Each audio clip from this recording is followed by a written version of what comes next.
Today I'm joined by Dr. Javier Romero, Dr. Takia Gray, and Dr. Diego Monasterio to discuss general surgery residency at Community Memorial Healthcare.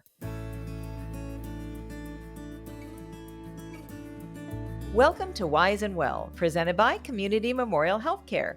I'm your host, Maggie McKay. Thank you all for being here today. Let's start off with you introducing yourself. Dr. Romero? Good afternoon, and thank you for taking the time to interview us. My name is Javier Romero.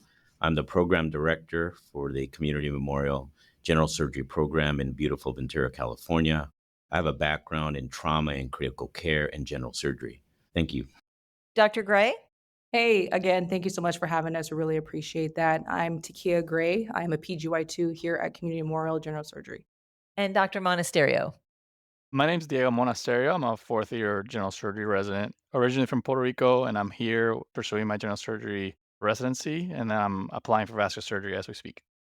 Dr. Romero, let's start with you. Would you please describe the philosophy of your residency program? What sets it apart from other programs across the country? It's very germane to this new and expanding program. We've been in existence now for 10 years, and we're an ACGM accredited program. The philosophy is quite simple. We're a residency that focuses on residents. So when they ask me what I do, I'm not a residency director, I'm actually a resident director. And so we really tailor the program to the needs and the expectations of the residents because there's different definitions of success, and we really hold that to be valuable for each and every one of our residents. So we try to tailor this program to meet their needs and their definition of success. That's essentially our philosophy here. And Dr. Monasterio, let's talk about the role of community involvement in your residency program. How do residents contribute to the health and well being of the community? Since our program is relatively small, our attendings and our residents are very involved with the community.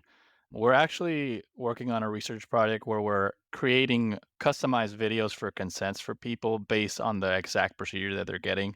And we've heard really good results. The videos are made both in English and Spanish, and I'm overseeing the Spanish translations to make sure they're fairly easy to understand for people who are not really well versed in the medical literature. We're hoping that's going to help people understand what it is that we're actually going to do for them in surgery. And I'd like to add to Diego's comment there because we also have a platform of data, particularly in quality as well as population health.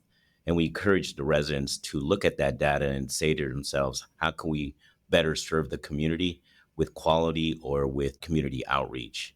We have one physician here who does incredible work in the fall prevention, and he does a lot of research with that, Dr. Thomas Duncan. And he encourages the residents to join him with his research to better help the community, particularly for elderly falls in the Ventura County area. Dr. Romero, could you give us some details about the surgical case volume and the types of procedures residents typically handle at Community Memorial Hospital Ventura? We're fortunate to have two hospitals that we work in, and Community Memorial Hospital, which is a nonprofit community hospital. And we also have the luxury of working at a county hospital, which is a couple blocks away. So we have two patient populations that we serve there, thus giving us a large footprint on different types of cases, particularly in trauma, critical care, surgical oncology. And at the Community Memorial Hospital, we have a large volume of general surgery cases to the point that our chief residents are graduating with 90 to 99 percentile in their operative volume with a large breadth of cases as well. And to meet the demands of a quaternary center, we send them to Cedars-Sinai for their transplant experience. We send them to Children's Hospital of Orange County for their pediatric experience. And we also send them to City of Hope, which is a world famous oncological center, so they can experience really a quaternary type of surgical oncology experience. And we just added a burn rotation at the USC Burn Center, the busiest burn center in Los Angeles, so they can also get that experience as well. It's important for us to have the general surgeons that graduate from this program be very well grounded in multiple specialties and also understand the pathophysiology of many disease processes. It's gotta be ideal being in Ventura in Southern California because, like you just mentioned, just a few, there's so many choices of hospitals here, and they're not that far away from you. Dr. Gray, how does the program help residents explore different career paths within general surgery? Here at Community Memorial, we are fully supported. I think those 2 words are the main thing that I can say. We have a mentor program from the start of residency, and we can tailor who our mentor is based off of the type of specialty that we wanna go into. And with that mentor, we can set up a plan and figure out where we want to go or do an elective rotation or a fellowship during our residency as well. We have 2 residents that left for a fellowship during their residency. One, her name is Richa. She did a fellowship last year in New York for an ECMO fellowship, and then she's now a chief. And then we have Zoe, and she is currently doing a pediatric fellowship over at Children's Hospital of Orange County. So we're fully supported. We come up with a plan and we present it to Dr. Romero, and he literally does everything he can in his power to allow us to get to where we need to get to. What is the program's approach to robotic surgery or minimally invasive surgery? So for that, we have a structured program for robotics that has a dedicated curriculum, and this is from the start of residency as well, intern year. With that curriculum, we work specifically with Dr. Carden. He's one of the attendings at county program, and he helps us get everything set up and do modules early on to help us succeed in robotic surgery. And from the start, we're bedside, but we have graduated autonomy to eventually the console, and the attendings here are absolutely wonderful. And they allow you to do a lot. I'm only a second year, and we were doing a bilateral inguinal hernia repair on the robot. And Dr. Carden said, I'll do the left side, you do the right side. And that's exactly what he did. And it was exciting and fun.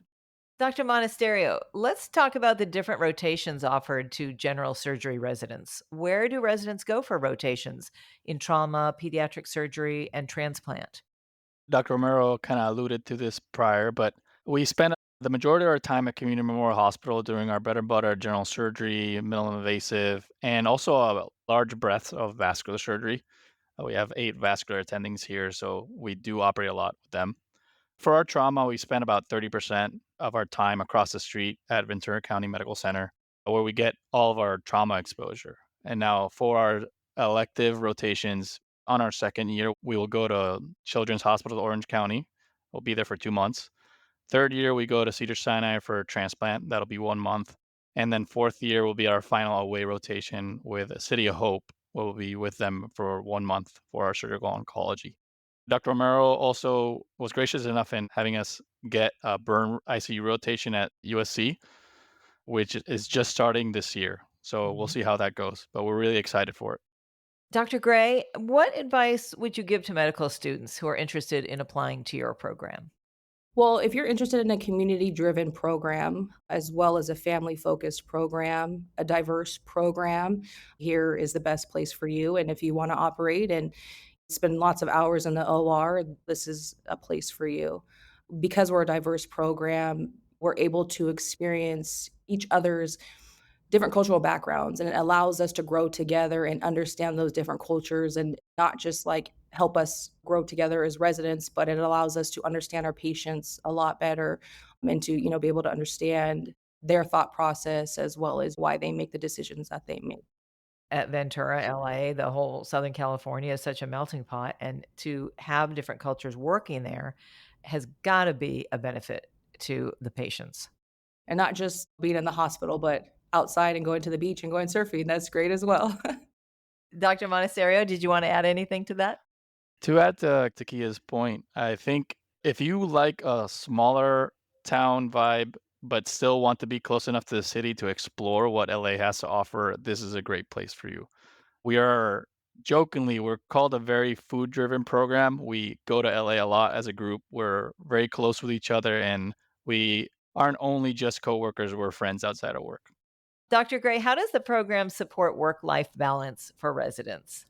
I am a single mother. I have an 11-year-old boy, and being in residency and being a mom is difficult, but this program is extraordinary with that. I mean, it was a huge reason why I chose to come here because I wanted a family-oriented program that understood that I am a single mom. We work a lot of hours, but at the same time, the residents are understanding to my needs, my son's needs, and if I need to urgently take off to go handle business with my son, there's full coverage. They tell me, "Hey, kid, go ahead, go handle what you need to do." Not only that, we're able to take days off, our PTO, as well as resident wellness days to handle things as well.